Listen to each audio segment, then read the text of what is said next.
खोजो खोजो खोजो खोजो खोजो. Namaskar, Smriti ji, Namaste. and welcome everyone to the most awaited session of the day. Now, before I start off, first Sounds question. very ominous.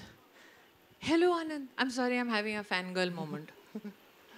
So, before we start off, Smriti ji, given that this is a panel on gender and inequity, what are your preferred pronouns? You know, this is literally fodder for a man like Anand. But I also know that the question is posed to generate headlines. But if you ask a woman, how would she like to be defined? Is it only that we would depend on the gender? I think most women want to be defined by their capacities.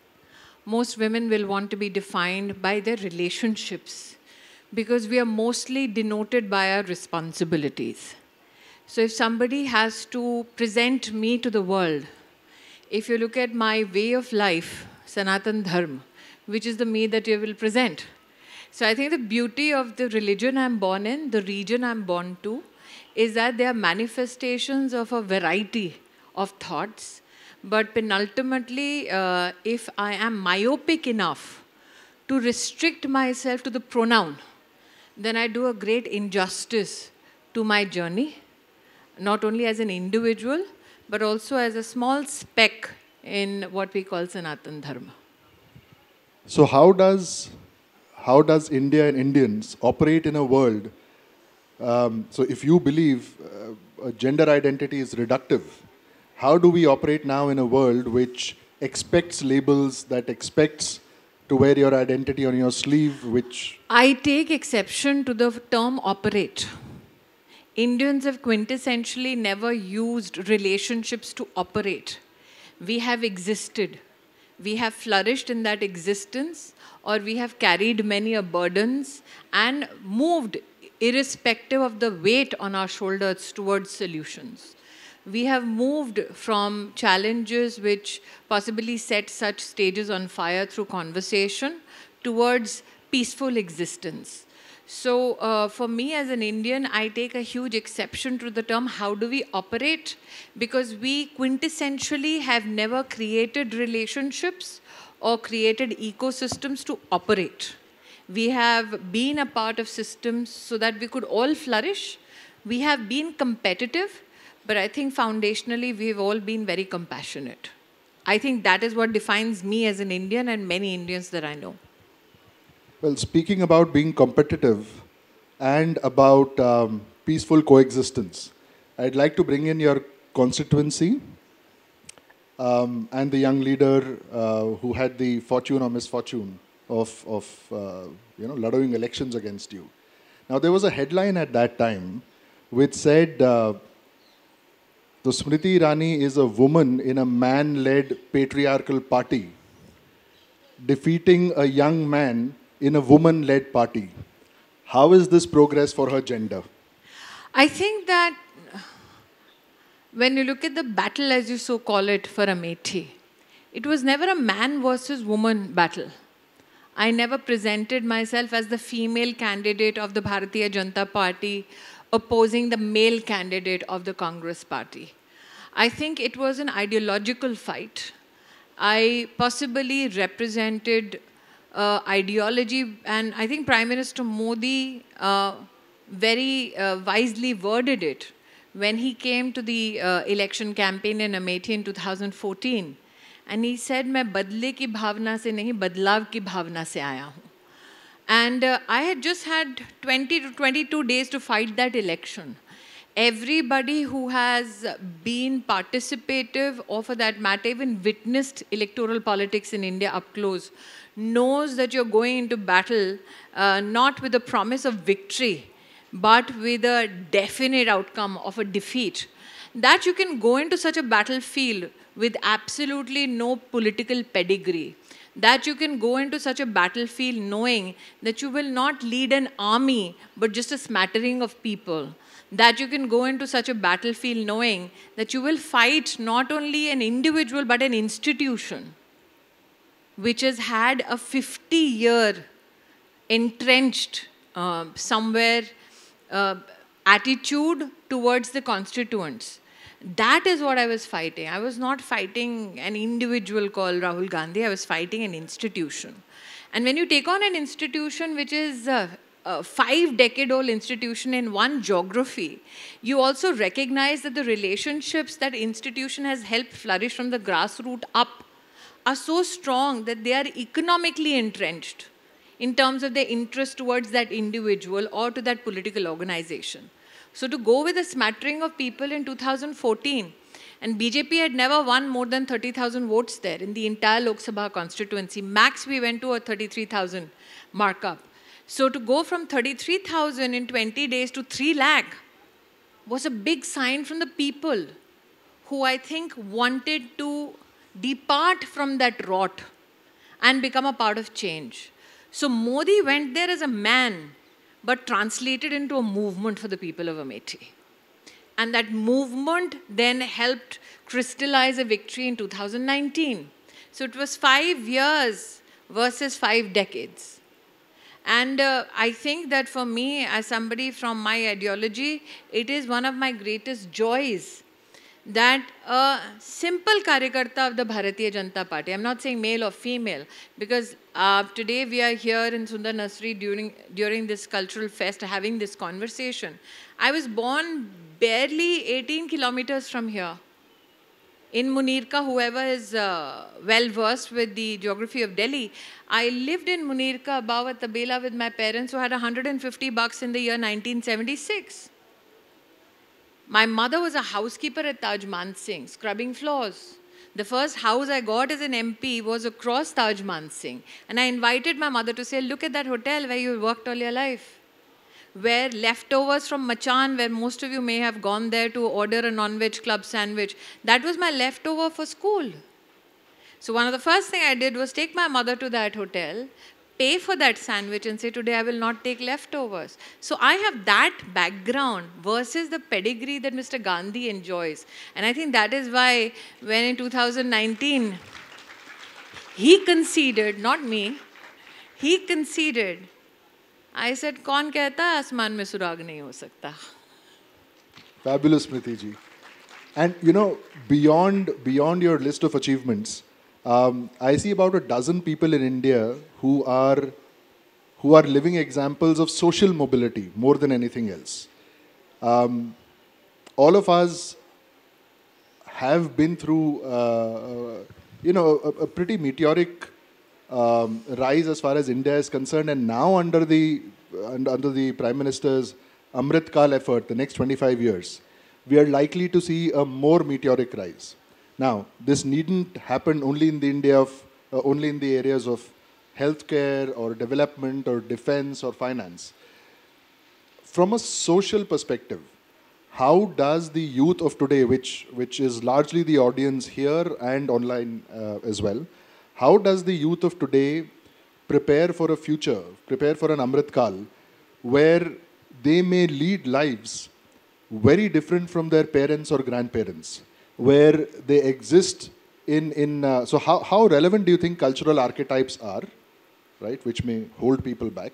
How relevant do you think Amrit Kal is, and how does the new generation balance these two? Now, my next question is going to be... He almost sounds like a board paper. Yes. I hope you mean B-O-A-R-D and not B-O-R-E-D. No, the A-R-D wala.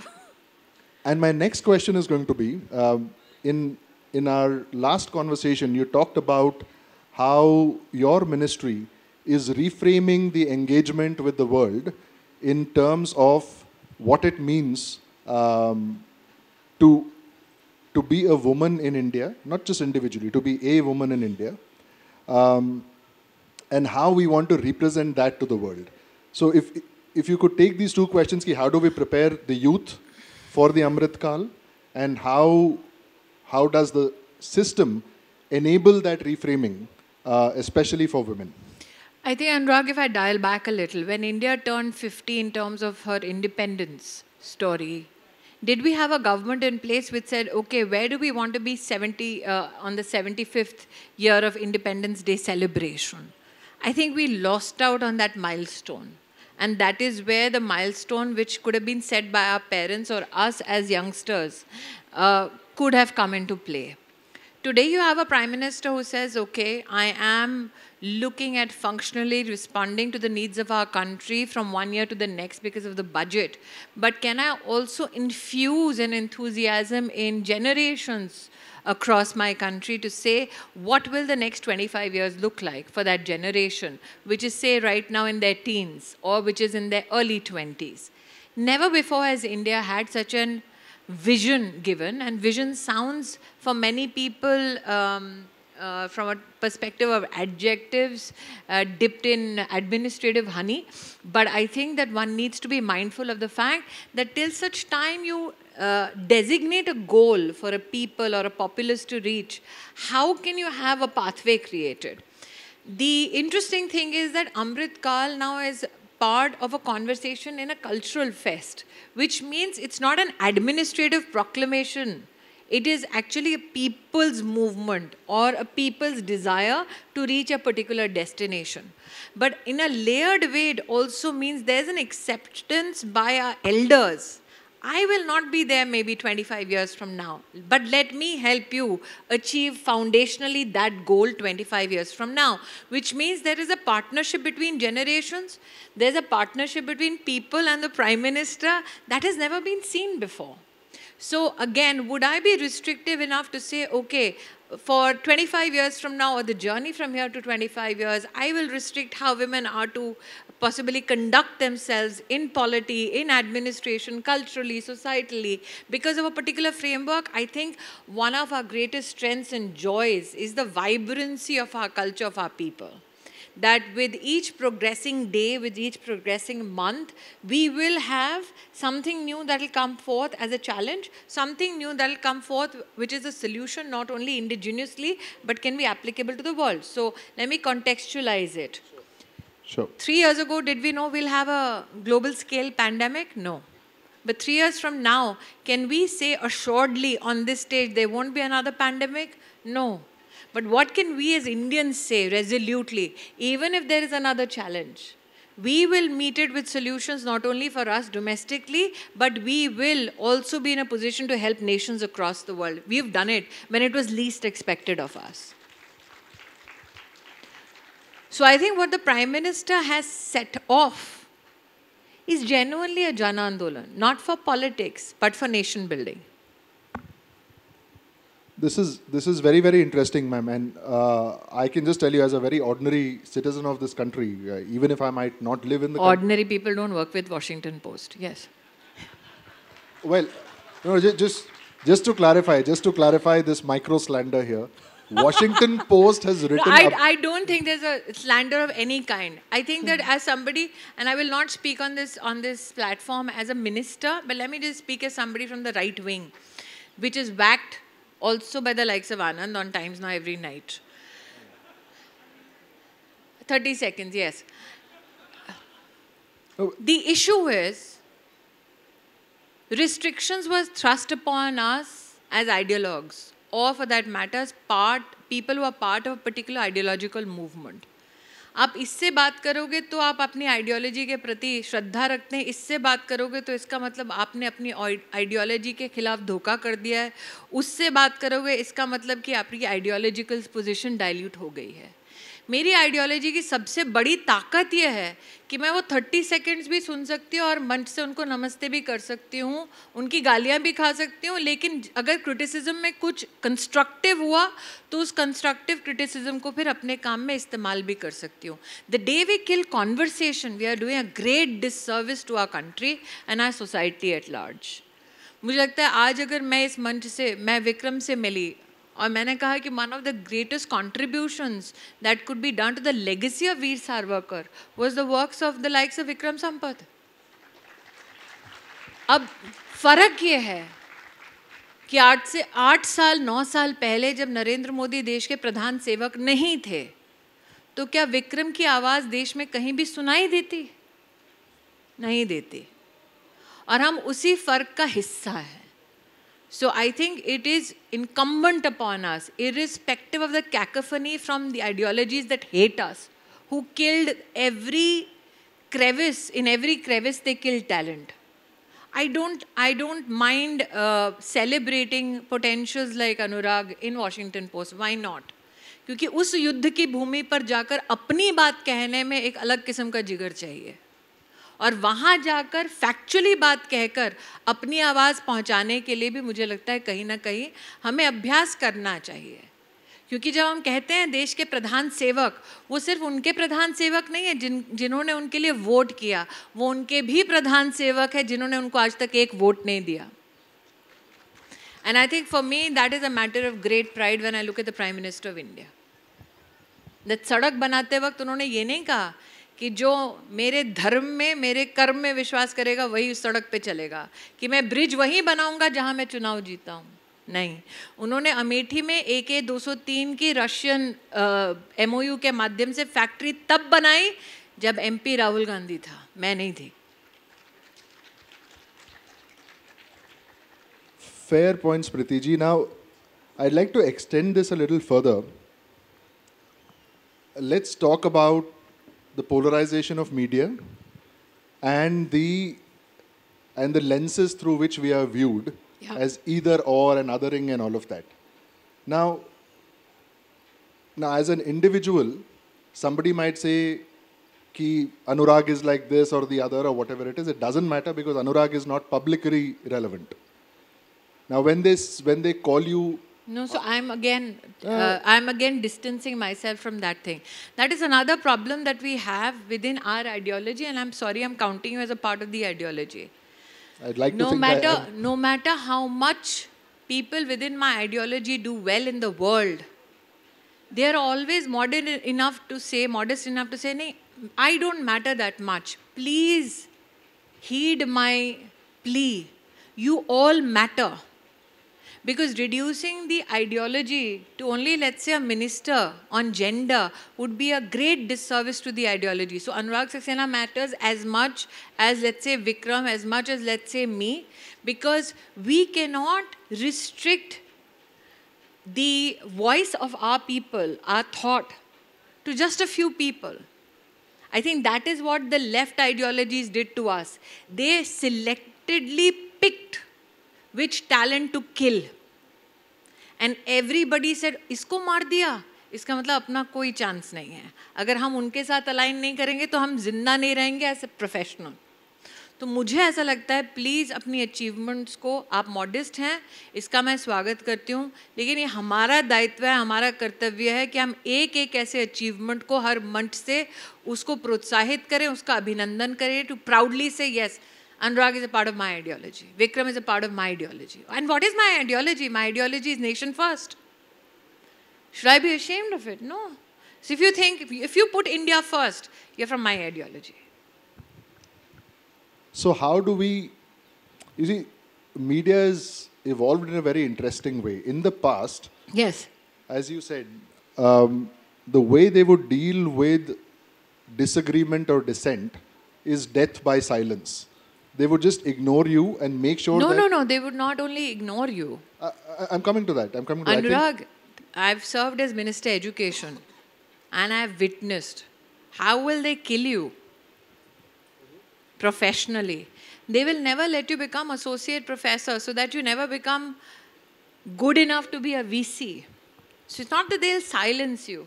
They will never fund any research you want to do unless it's a research topic they want done. So this is not only about silence, this is about a systemic attack on you as a professional till such time that you say, "Theek hai bhai, kya karna hai batao." We reduce it to silences. It is not. What technology has done is made our voice audible. But what has been done professionally to people within my ideology is something which is not spoken of.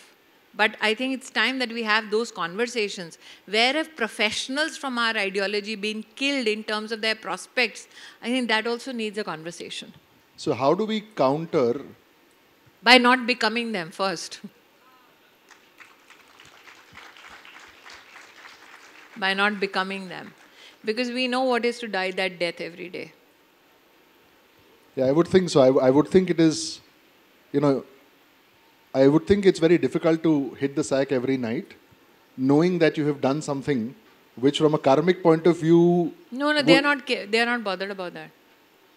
I remember my father telling me कि नहीं हमने सत्य का जीवन जिया है तो हम रात को चैन की नींद सो रहे हैं. मैंने पिताजी जिसने आपका पैसा लूटा है वो भी आराम से सो रहे हैं इसी में. You see, karmically also, we are always taught संतोष करो. I don't know how many elders are here in the audience. हमको हमारे माँ बाप ने कहा है संतोष करो. उनको उनके माँ बाप ने कहा है फतेह करो. बहुत फर्क है उसमें. Speaking of fathers, Smriti ji, last question for you and then we'll open it up to the audience. My father would say something very similar. He would say कि वो उसूल ही क्या जिसकी कोई कीमत ना देनी पड़े. So I'd like to ask you कि उसूल तो जो आपके हैं वो publicly सब जानते हैं. आपको कीमत क्या देनी पड़ी है? बहुत लंबी वो वार्ता हो जाएगी. मुझे लगता है कि कीमत आपको पब्लिकली देनी पड़ती है अगर आप मुझ जैसे मुंहफट हों. कीमत आपको प्राइवेटली भी देनी पड़ती है जब अपॉर्चुनिटीज़ आपसे ले ली जाएं. और मैं पॉलिटिकली बात नहीं कर रही हूँ. मैं मीडिया में भी एक सहभागी रह चुकी हूँ. बहुत आसान होता मेरे लिए साल 2014 में दिल्ली में, क्योंकि मैं मीडिया से हूँ, सबके साथ दोस्ती करना.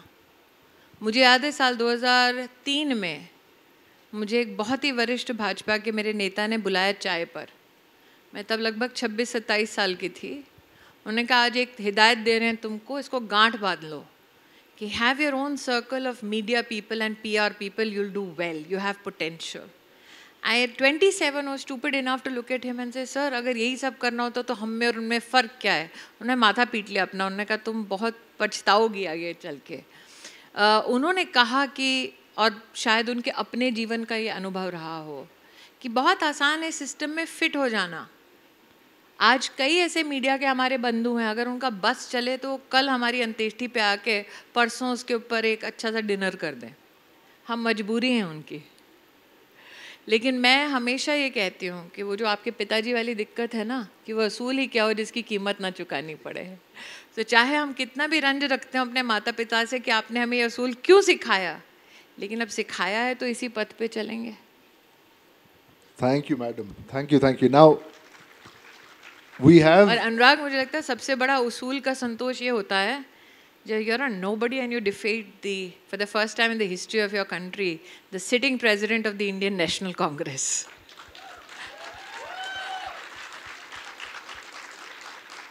तो आप बड़ी विनम्रता से सबको देखते हैं और कहते हैं अच्छा, now can I request the organizers to pass the mics around? We have CJ and Anand. Organizers को mics यहाँ आगे दे दे please. Anand Ranganathan, the young man in the suit. You only have 30 seconds, Anand. Thank you very much. आपने जो मेरा 3-4 बार नाम लिया, मुझे वो मीम याद आ गई नाना पाटेकर वाली, जिसमें वो आदमी कह रहा है मुझको क्यों तोड़ा. But I have one point to make and 2 questions to Smriti ji. Wonderful discussion. But first of all, I don't believe the Amethi election was a battle of any sorts, because both you and Rahul Gandhi are from the same party, BJP. Anand, BJP का इतना अपमान मत करो. हमारे यहाँ ऐसे talentless लोग नहीं हैं. In fact, Smita Prakash ji is here. It will be a fantastic investigative journalism story to find out if BJP is entirely funded the Bharat Jodo Yatra. BJP can never fund a yatra where somebody gives slogans against the country, and especially where somebody goes and proclaims in Kashmir कि मैं धारा 370 ले आऊँगा. मजाक में आनंद ये बातें सही लगती होंगी, लेकिन मुझे लगता है हमारे संगठन में जितने लोगों ने अपने जान, मैं आज खुलासा करती हूँ, मेरे नाना RK पुरम में रहते थे, स्वयं सेवक थे, जहाँ वो शाखा लगाया करते थे वहाँ आज विश्व हिंदू परिषद का हेडक्वार्टर है. इमरजेंसी में उनके घुटने ऐसे तोड़े गए कि वो ज़िंदगी भर लंगड़ाते रहे. तो जिस दिन अमेठी का रिज़ल्ट आया, मैं चुपचाप कमरे में बैठी थी और मुझे किसी पत्रकार ने फ़ोन करके कहा, What have you done this for? I said, for the old man that I saw limping for 2 decades. This is for him. No, absolutely, absolutely. Fantastic. No, I was saying things in lighter vein, but couple of questions very quickly. One, are you for, recently an ex-Chief Justice of India said that even Dr. Ambedkar had wanted reservations only for a limited period of time for 20 years. Are you for reservations for women? And B, do you support the UPA's move to install a ministry for minorities for which you are a minister? So two things. I'm married into a minority family. Until such time that the Constitution deems it fit that this ministry exists, I will serve at the pleasure of the Prime Minister in his government in this particular administrative capacity. I think one of the greatest disservices again that we do to the community at large is to not distinguish between those who are mathadhishas and those who are genuinely from that community. The second part of your questions, do I support reservation? I think reservation was an attempt to bring about equal opportunity. I became the Upadhyaksh of the Bharatiya Janata Party because my party did reservation within the Sangathan so that women could have a greater say. So till such time we do not create equal opportunity. Can we deny even one citizen an opportunity is my question to you. To just simplify these issues to one question or one answer or one proclamation on behalf of the Supreme Court of India, I think would be doing great injustice. Even if we leave one woman, child or person behind, man behind, I think that is a heavy burden I don't want to carry as a citizen. So the question we need to answer ourselves, have we given everybody an equal opportunity? The fact that today you have a Prime Minister who does not talk about the community he belongs to, the class that he belongs to, but he gets abused every day, Anand. His dead father gets abused, his dead mother gets abused. Do you think his community looks at him and says, it is good enough to be Prime Minister and you will be absolved of all abuse? So I think that till such time you have sanctimonious people like the Gandhis who have denied opportunities of equality. Do we need such instruments to provide a equal level playing field for every community in our country? That is something that we need to have a larger discussion on. To reduce it to a mere few sentences or a conversation from a stage, I think would be doing, like I said, injustice. Can we pass the mic around, please? And quick, short questions. We'll try and get 2 or 3. Very short question. Good afternoon, ma'am. My name is Papa CJ. Quick question. In terms of how your life has unfolded, what have been some of the major personal and professional trade-offs, and how did you come to those decisions? I'm not known to be trading off things. There we go. Short question. I'm known to be very obstinate. When I believe in something, I'll go the whole hog. There is a price to pay for it, but I'm happy to pay that price to be what I am today. That there's been nobody in this world who will point and say, I made her. Not a soul. That there will be people in my life who've been at the receiving end of many queries from me, and on whose behalf I've been at the receiving end of kindness is known. But from somebody, like I said, who 18 kilometers away lived above a tabela and Tokus ka tabela, no trade-offs. Wonderful, ma'am. Acha, can we pass the mic to the lady in the piche jo white salwar suit? Okay. Off-white salwar suit. A very good afternoon, ma'am. Ma'am, I had asked you a question which Mr. Anand has already asked in 2019. Anand is known ki arth ka anarth karte hain. Yeah, in 2019 I had asked you the same question. क्या हम घड़ियाल की तरह विलुप्त हो रहे हैं जो हमें रिजर्वेशन की ज़रूरत है? This year I am not asking you the same question. This year I want to ask, in G20, our commitment to the world is how many decision-making ladies can come in courtrooms and in government. So from you, I would like to ask, how many JS, how many lateral hires this year from female fraternity? Madam, 2 things I'd like to respond to. Firstly, you want me to speak on behalf of the G20 community, which I cannot. But I think what has happened in the G20 is the women's issue was always on the sidelines. It has been centralized now by the Prime Minister, who speaks of women-led development not only for India, but the G20 community as a whole. With regards to how many people come in terms of lateral entry, again, or for that matter, GSs, recently we've had additional secretaries who are women, which is a level higher than the GSs. But the quintessential question that I want to answer, which is not being asked, is how many young women are we supporting so that they can prep to sit for the UPSC exam? How many girls are we supporting post grade 8 so that they can go and pick science as a subject? And from a cognitive skills perspective, how many young girls from standard 5 are we supporting so that they have a bigger inclination towards maths and science? So while you look at entry-level posts for women in administration, which is a given, let's say, in corporate India or administrative India, today we have, and the cameraman can, if they just move a bit, आप हट जाएं भाई साहब, mustard t-shirt वाले. So right now, currently, I computed how many women are in administration across the country. There are 1.9 crore. 1 crore 90 lakh women serving in various administrative capacities across the country. That's a huge number, and I'm hoping that it'll grow. But my biggest desire is to see the number of women and young girls grow in the field of maths and science. That is where we have a huge challenge.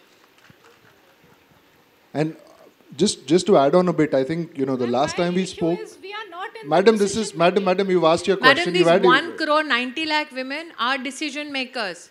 They have been counted from, they are. I'm sorry you want to argue for the sake of argument, I can happily do so.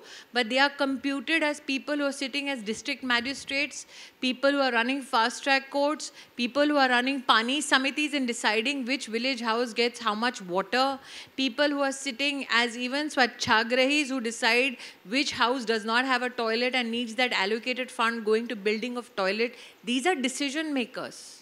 I mean, I'm not even counting that the President of India is a woman. The last time we spoke, ma'am, I felt so proud to know that as far as grassroots democracy is concerned, at the Panchayati Raj level, India actually is #1 in terms of women's participation in the world. So out of the 3 million across the world, 1.4 million are Indian women. Wow.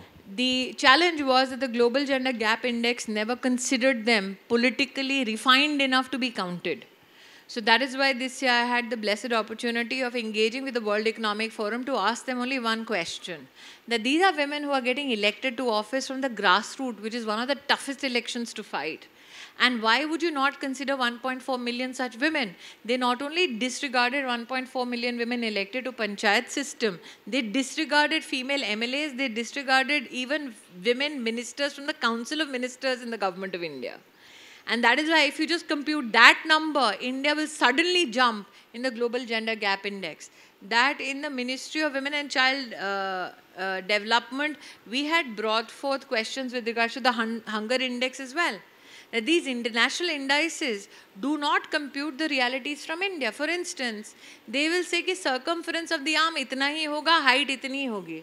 हमारे यहाँ बच्चा अगर पंजाब से है तो उसकी height अलग है, बॉडी स्ट्रक्चर अलग है.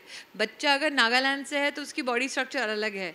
बच्चा अगर तमिलनाडु से है तो उसकी बॉडी स्ट्रक्चर अलग है. बच्चा अगर लद्दाख से तो उसकी बॉडी स्ट्रक्चर अलग है. वो कहते हैं नहीं, हम अमेरिका में जो स्ट्रक्चर बोलेंगे उस हिसाब से नापो. वो बच्चा अगर उस हिसाब से ठीक है तो ही वो बच्चा हृष्ट पुष्ट है. ग्लोबल हंगर इंडेक्स में उन्होंने हमारे लोगों को फ़ोन करके बोला, अच्छा भूख लगी है क्या? That was a question. I said, how is it scientifically measured? They said, no, Gallup called up people and said, are you hungry? I mean, I call Smriti Irani now. I have not had lunch or breakfast. Of course I'm hungry. But scientifically, have you measured that hunger? No. It seems Pakistan does better than us. They have no atta. But it seems you are hungry. On that note, ma'am, we've just exceeded our time. I'd just like to thank you for being here. It's always, for me, I mean, it is personally a cleansing experience listening to you. You almost make me sound like phenyl. Thank you for the so much for your conversation, time. Anuraag. And thank you all for participating so actively. Namaskar.